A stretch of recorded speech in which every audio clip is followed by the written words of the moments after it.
Call of Duty.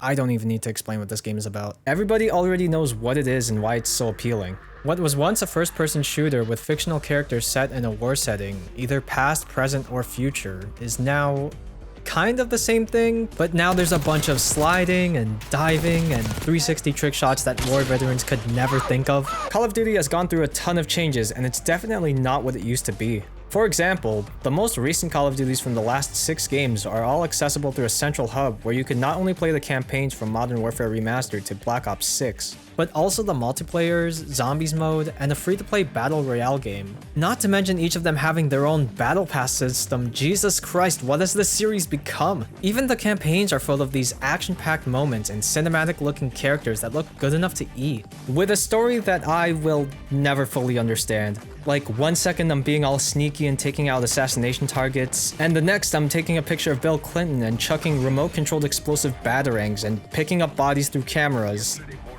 Okay, that last one is a glitch, but still, what the heck is happening? It used to be a very simple franchise where they focused on the events of World War II through different viewpoints. Call of Duty was a simulation shooter and was made to compete against the Medal of Honor series. Both games focused heavily on this World War II setting, but Call of Duty was able to innovate by modernizing the hell out of war, which turned into a hit with everybody and became the series that it is today.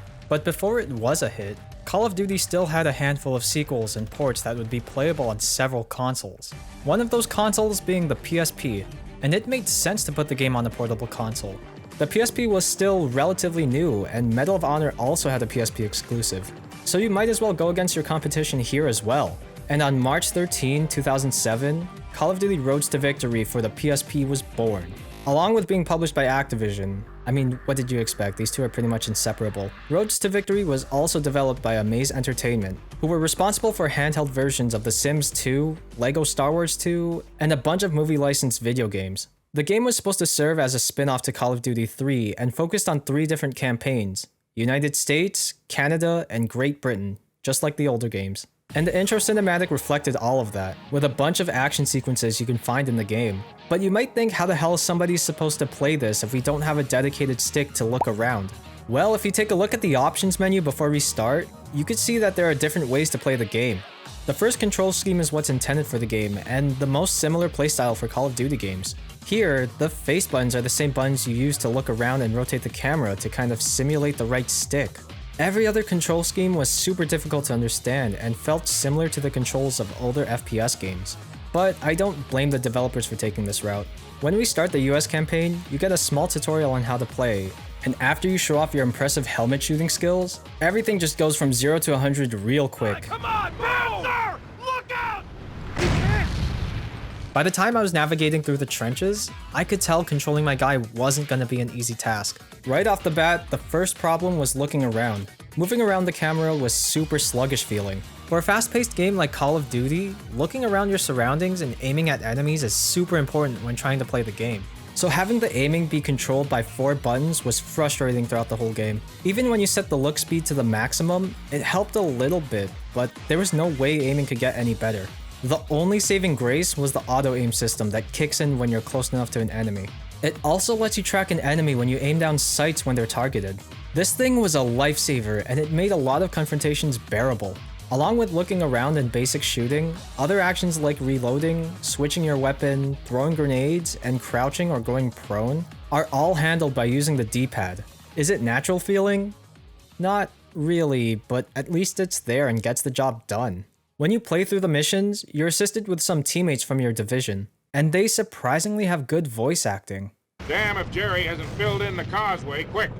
We need to secure this causeway and establish a staging area on the island. They give you directions on where to go, what to do, provide cover fire, and most importantly, get in your goddamn way. But their directions can be pretty unclear. Sometimes your allies will tell you where to go and it'll be marked on your minimap for you to follow. But they didn't take into account the different buildings I have to go through or rooms I have to check.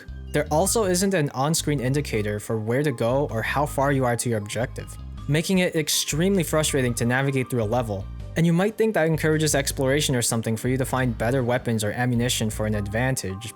But nope, there's nothing like that. There's no hidden collectibles, no additional weapons, absolutely nothing for you to find. The AI itself?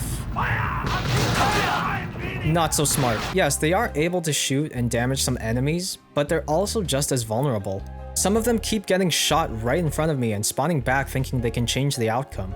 Or they could get run over by a tank when they're standing right in front of it.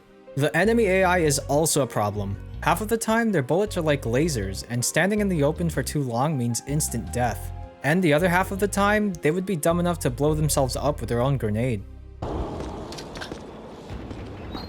Take cover! They would constantly spawn when I think I'd eliminated them, and were way too fast for the slow controls of the PSP, which led to me dying a lot. But it also doesn't help that I play this game on veteran because I hate myself. As you go from mission to mission, you're graded on a bunch of different stats, even though getting a gold medal doesn't unlock anything special, so it's pretty pointless. A lot of these missions are just move and shoot, get chased by a tank, move and shoot, place a bomb on a tank, move and shoot, use an anti-aircraft gun to destroy enemy tanks. There's so much tanks! It's sort of what you'd expect from a Call of Duty game, even on a portable console. But with that said, how is the shooting? If moving is a struggle, then maybe shooting isn't too bad. No. In almost every mission, you start off with a machine gun and a semi-automatic rifle, so you can control both short-range and long-range encounters. And auto-aiming only activates when you're at that gun's range. So the rifle is good for aiming at enemies who are taking cover, and the machine gun is good for breaching buildings and moving up to groups of enemies. So that's a good thing. The only bad thing is when you're manually aiming down sights. The game is fun when you try to get up close and personal with enemies, but forget about trying to aim at long distances. Like I said, auto-aiming is a godsend, and it doesn't matter how accurate you are. But no matter how long I've played this game, I've never gotten used to aiming down sights. You need to be very accurate in an environment that's moving too fast for the controls. I don't care what you call it. Call it console limitation, call it skill issue, Call of Duty. Thank you everybody, like and subscribe for more terrible jokes. Also, the geometry of some of these buildings or barricades make it impossible to have some sort of tactical advantage for some of these guys. There are times when I feel like my bullets should have connected with the enemy, but they just end up missing for no reason.